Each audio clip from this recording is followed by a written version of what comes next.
I want you to think about dimensions of fitness. So for our purposes, we talk a lot about 5 dimensions of fitness. You got cardiovascular endurance, muscular endurance, body composition, so it basically means how much muscle and body fat do I have, strength, which is what we're going to talk about today, and flexibility.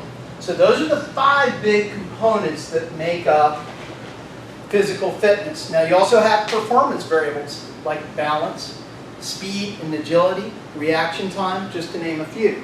So when we're talking about training and how we set up our training program, we need to make sure that we're including dimensions of strength. We're going to get more specific about strength training today, okay? So when we're talking about strength,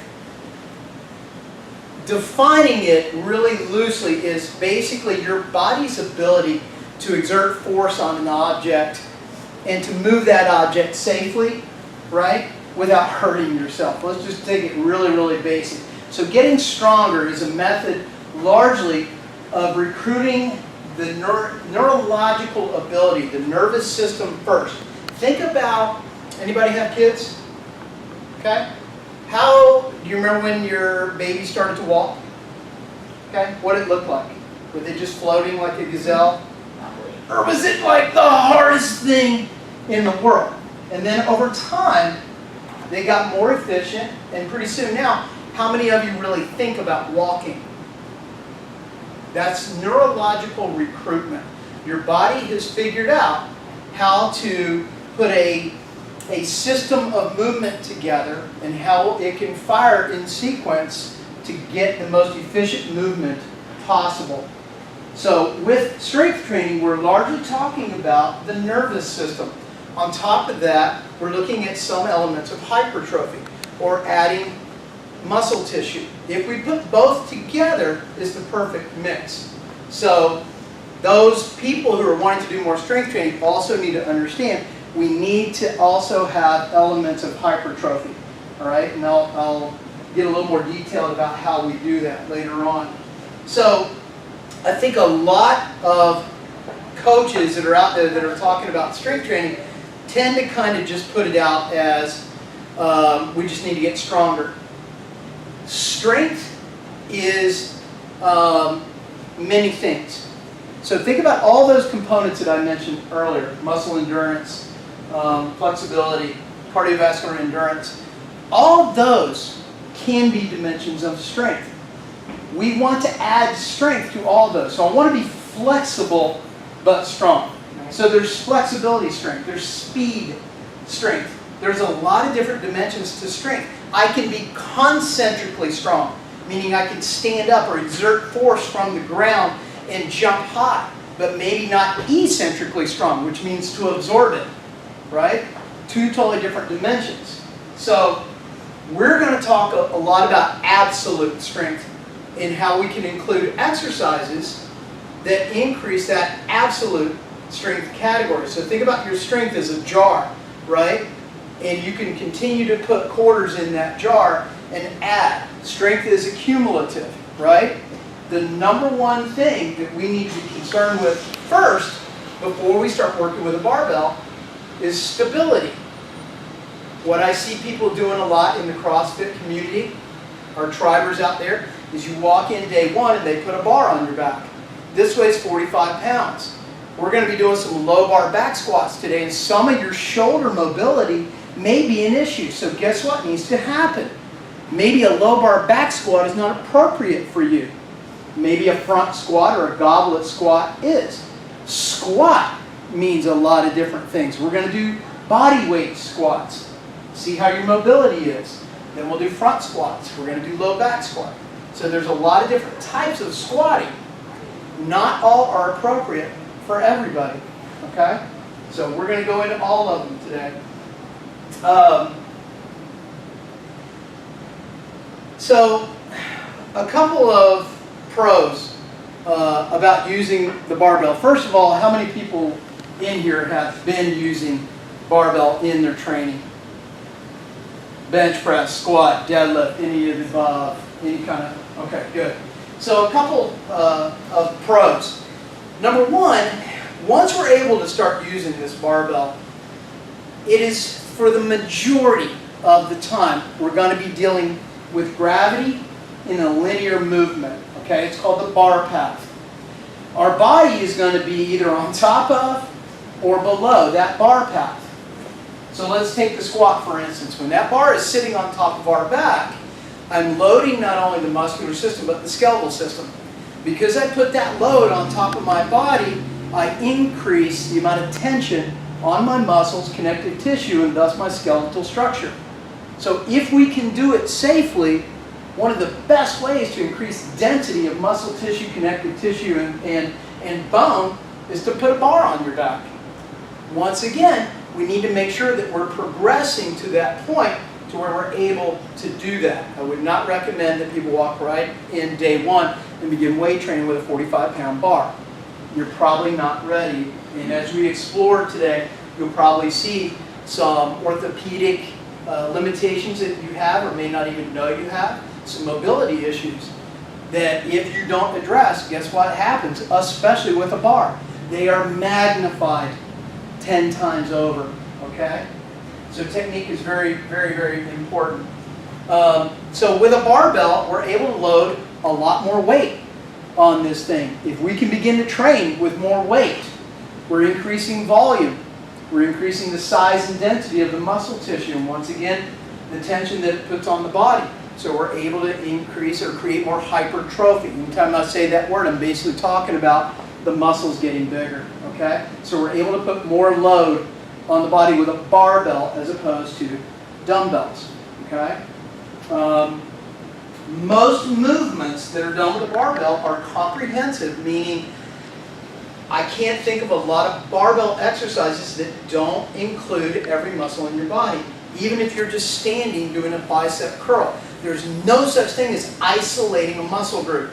You may be targeting your bicep, but if you're doing this with a barbell, guess what? You've also included your whole body in an isometric contraction so it can stabilize the joints around it. Okay?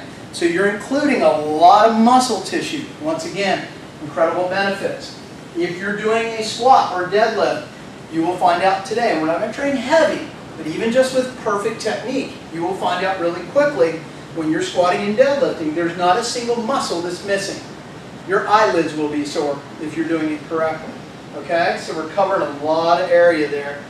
The bar is dynamic, meaning it's moving, right? So it's not a stationary unit like a machine where you sit in and it goes through the range of motion for you. It's not that I wouldn't recommend doing machines, but that is what would be called accessory work, right? This would be a primary movement, a squat, a deadlift, a bench press, Olympic lifts, okay? So this bar is moving. Once again, we want that bar to be moving in pretty much a linear path. The problem gets to be is when we create these moment arms where the bar is moving in a lot of different directions when it should just be moving up and down. We'll explore that a little bit more today. So downside could be that the bar is free, right? So once again, you need to be conditioned. You need to have stability, strength before you start going through these movements, okay? Some cons to it. Probably the biggest con to using a barbell is the only real way to increase is to raise the weight. The best way to increase your ability to do these movements, anything with a barbell, is to raise the weight. Okay, well, we can also increase repetition, we can increase sets, we'll talk about volume, but predominantly when we're talking about barbell exercises, when we're talking about increasing volume, we're talking about increasing the weight. So, another downside to it is my experience with people that really get hooked into barbell training, kind of just visit the same kind of modality over and over. Too much of this excessive heavy load and not enough time restoring joint tissue, connective tissue, muscle, and also the central nervous system. Okay? The central nervous system is recovering totally different than the muscle system. Your muscle may be ready to go in 48 hours. We do 10 sets of squats and 10 sets of deadlift. 72 hours later, you're ready to go again. But your central nervous system may not be. Okay? It's a totally different element to training. And it's how we can begin to overtrain, because once again, we're including so much muscle mass in every nerve in your body. When you start training at capacity, when you really explore what a 1RM, a 1 repetition max is, and then start moving 75, 80% of that 1RM to capacity, it's a totally different element. Okay? And you have to understand, until you restore the length-tension relationship in your body from the impact of that exercise, you shouldn't be doing it. You're going to be doing long-term damage. So on top of these movements, you have to understand how to recover from them. I think one more downside to using a barbell that is kind of misinterpreted out there is, just because you can squat 600 pounds doesn't mean you're going to be a better running back. Doesn't mean you're going to be a better gymnast. Doesn't mean you're going to be a better soccer player. Okay? So there's a difference between absolute strength and relative strength, or sport specific. Just because we can squat 600 pounds doesn't make us a better athlete. You now need to take that absolute strength and move it into your sport of choice. So I don't know if any of you have something you're doing outside of here, but I think oftentimes we get confused and say, well, I'm strong. How do I know I'm strong? Well, I deadlift 600 pounds. Well, that doesn't mean shit until you have transferred that absolute strength specifically into the sport of choice. Okay? So today, we're going to be getting into, we're going to start with Romanian deadlift. We're going to do kettlebell swings. We're going to do deadlift. And then we're going to do a couple of versions of bar squats. So we've got a lot to do. A lot of other, well, let's just say we've also got, let's say, the 3 main power lifts: bench press, deadlift, squat. Okay? On top of that, you've got the Olympic lifts, snatch, clean and jerk, and all the fundamental pieces of exercises that build up those. I mentioned we're going to do a Romanian deadlift today. There's bent rows, there's shoulder presses. There are a lot of other accessory type movements that you can do with a barbell we won't cover today. But what we will cover is how you would begin to approach those movements, okay? So, as we start moving into the actual practical of doing this, I want you guys to understand what our priority is in all exercises, not just the barbell. All right? So the number one priority is to protect the spine, the central nervous system. Absolute priority, number one, okay? If my legs were blown off, could I reattach new legs and walk again? Yeah. Yes. If my arms are blown off, can I reattach arms and learn to swing my arms and move my arms again? What does that tell us about where movement is coming from?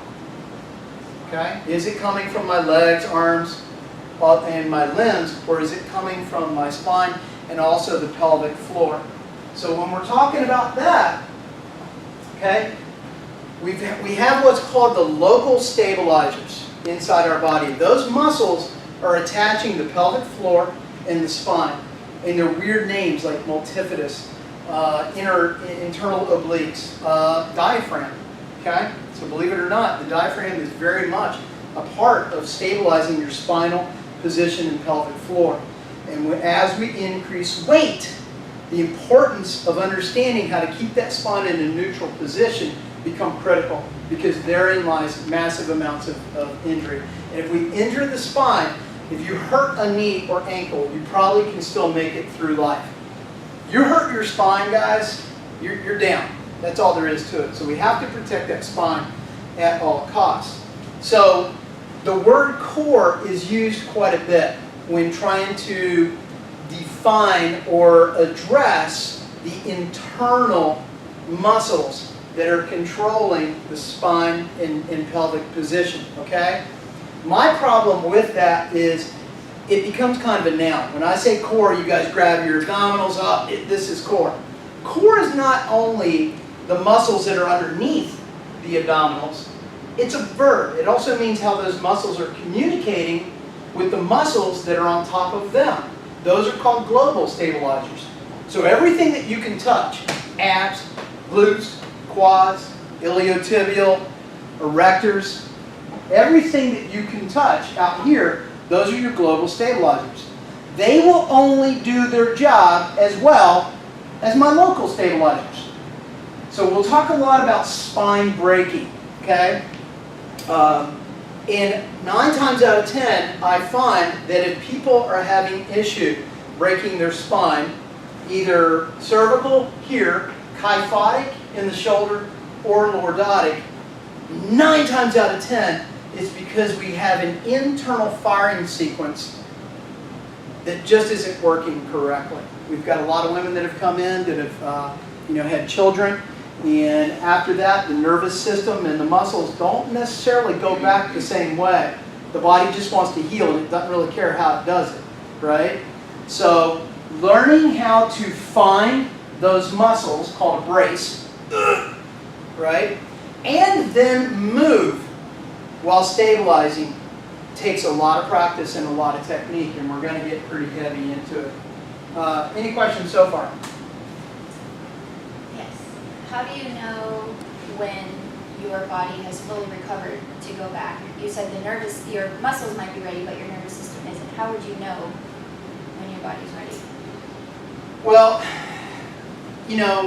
when we're talking about movements like these, if we were to start to include them into a program, right, that's when I would probably start shifting you more towards a body split, where I would say, okay, if you want to do a couple of HIIT sessions, whole body HIIT sessions, we'll do that on these days. We'll squat on these days and do accessory movement. We'll do deadlifts on these days. There's percentages that most people tend to use based on your 1RM. So if I were to coach you and to set a program up, I would be doing it in sets, reps, at this percentage, right? I like to train with a heavy and a light day, or a max effort day and a lighter day. One is more technique or a speed type day. One is maximum effort. One of the best ways, without a coach, to know if you are ready to get under load again is how you feel. Are you excited about going in and knocking out some deadlifts and squats that day? Right? Or are you like, fuck, I got to squat today, I got to deadlift. If you're not looking forward to it, cue number 1, you are already emotionally fatigued. Emotional fatigue is the first sign of overtraining, and the central nervous system is not ready to go again. So there's a difference between kind of like, all right, I don't want to train, I drank too much last night, I'll go in and get it, and literally like, it's bothering you. In Russia, they keep heart rates on everybody. If they walk in and they begin to address the bar and their heart rate goes up, they stop. If you have anxiety about addressing the bar and your heart rate is already escalating, they'll stop the movement. They'll stop the set. You've already started to overtrain. And overtraining can be a big, big issue, and we'll talk more about that. Sound good? All right, everybody grab their stick.